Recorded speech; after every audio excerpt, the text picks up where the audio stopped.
اعوذ باللہ من الشیطان الرجیم بسم اللہ الرحمن الرحیم وَإِذْ يَرْفَعُ إِبْرَاهِيمُ الْقَوَاعِدَ مِنَ الْبَيْتِ وَإِسْمَاعِيلُ رَبَّنَا تَقَبَّلْ مِنَّا إِنَّكَ أَنْتَ السَّمِيعُ الْعَلِيمُ صدق اللہ العظیم۔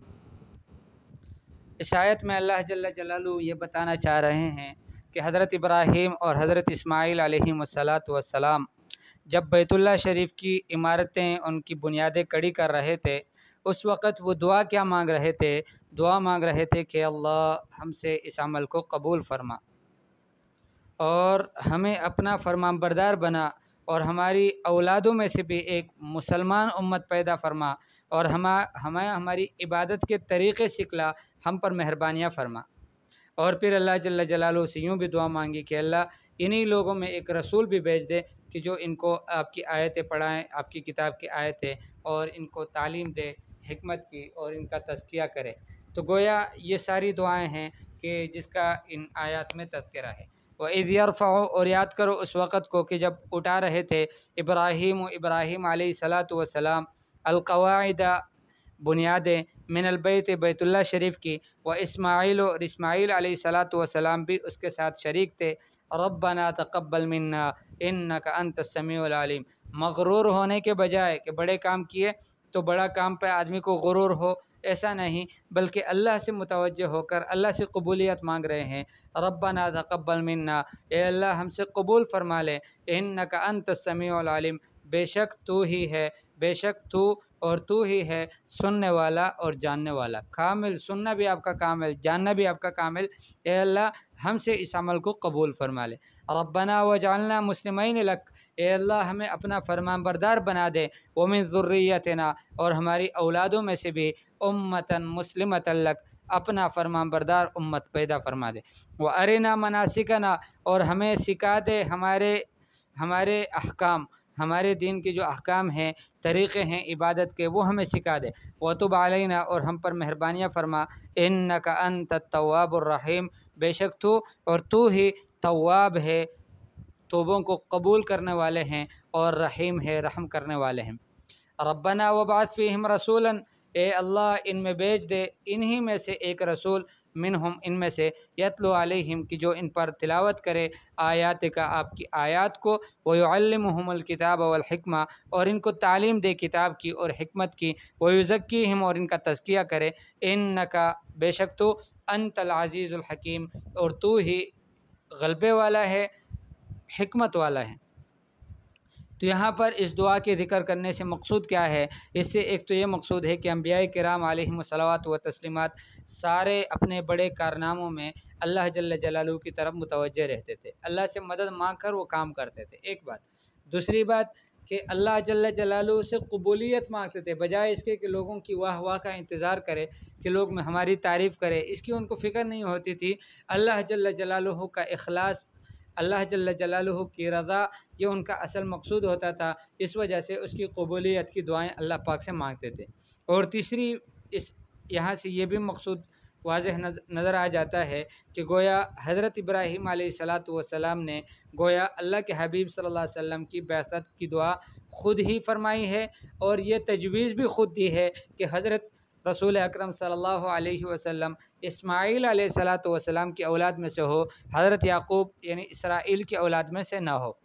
یعنی حضرت اسحاق علیہ السلام کی اولاد میں سے نہ ہو، بلکہ حضرت اسماعیل علیہ السلام کی اولاد میں سے ہو۔ یہ تجویز بھی گویا حضرت ابراہیم علیہ السلام نے خود ہی دی تھی، اس وجہ سے فرمایا ربنا وبعث فیہم رسولا منہم۔ اور پھر آگے یتلو علیہم آیاتک میں اللہ جل جلالہ حضرت ابراہیم علیہ السلام نے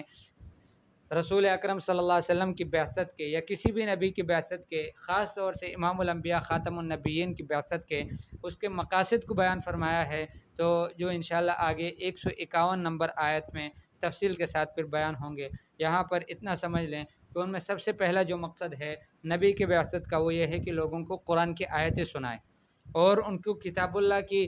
تعلیم دے، اور حکمت کی باتیں ان کو سنائے، جو رسول اللہ صلی اللہ علیہ وسلم کے مبارک سنت اعمال ہیں وہ لوگوں کو بتائے، وَيُزَكِّيهِمْ وہ لوگوں کا تزکیہ کرے، إِنَّكَ أَنْتَ الْعَزِيزُ الْحَكِيمُ یہ انہوں نے دعا مانگی۔ وَمَنْ يَرْغَبُ عَنْ مِلَّةِ إِبْرَاهِيمَ اور کون رغبت کرتا ہے، کون اعراض کرتا ہے ملت ابراہیمی سے، إِلَّا مَنْ سَفِهَ نَفْسَهُ مگر وہی کرتا ہے کہ جو اپنے آپ کو بیوقوف کر دے، اپنے آپ کو حماقت میں ڈال دے، وہی اس سے انکار کرے گا کہ ملت ابراہیمی کی پیروی نہ کرے۔ وَلَقَدِ اصْطَفَيْنَاهُ فِي الدُّنْيَا بتحقیق ہم نے ان کو چن لیا تھا دنیا میں سے، پوری دنیا میں سے ان کو چن لیا تھا۔ وَإِنَّهُ فِي الْآخِرَةِ لَمِنَ الصَّالِحِينَ اور بے شک یہ حضرت ابراہیم علیہ السلام آخرت میں بھی نیکوکار لوگوں میں سے ہے۔ اذ قال له ربه اسلم کہ جب ان سے کہا ان کے رب نے اسلم کہ آپ تابع دار ہو جاؤ، قال اسلم تو کہنے لگے کہ میں تابع دار ہو گیا، یعنی سر تسلیم خم کر لو، تو فرمانے لگے اسلم تو میں نے سر کو تسلیم خم کر لیا ہے لرب العالمین رب العالمین کے سامنے۔ یہاں پر سر تسلیم خم کرنے کا معنی اس لیے کیا کہ اسلم کا معنی اگر اسلام سے لیا جائے تو حضرت ابراہیم علیہ السلام تو خود ہی مسلمان تھے، شروع سے مسلمان تھے، تو گویا اللہ پاک نے ان کو اسلام کی دعوت تو نہیں دی بلکہ ان کو مکمل تابع داری کی دعوت دی۔ اللہ پاک نے ان سے یوں فرمایا کہ مکمل طور پر تم اپنے آپ کو اللہ کے حوالے کر دو، تسلیم خم کر دو، تو وہ کہنے لگے کہ میں نے اپنے آپ کو اللہ کے سامنے بالکل سرنگوں کر دیا، سر تسلیم خم کر دیا اور اپنے آپ کو سر کو جھکا دیا۔ اور یہی اسلام کا معنی بھی ہے، اسلام کا ظاہری معنی یہی ہے کہ آدمی اپنے آپ کو اللہ جل جلالہ کے احکام کے سامنے اپنا سر کو وہ اس کے سامنے سر تسلیم خم کر دے۔ وَوَصَّى بِهَا إِبْرَاهِيمُ بَنِيهِ اور اسی بات کی، اسی اسلام کی، اسی ملت ابراہیمی کی ابراہیم علیہ السلام نے وصیت کی اپنے بیٹوں سے، وَيَعْقُوبُ اور یعقوب علیہ السلام نے بھی اپنے بیٹوں سے یہی وصیت کی تھی،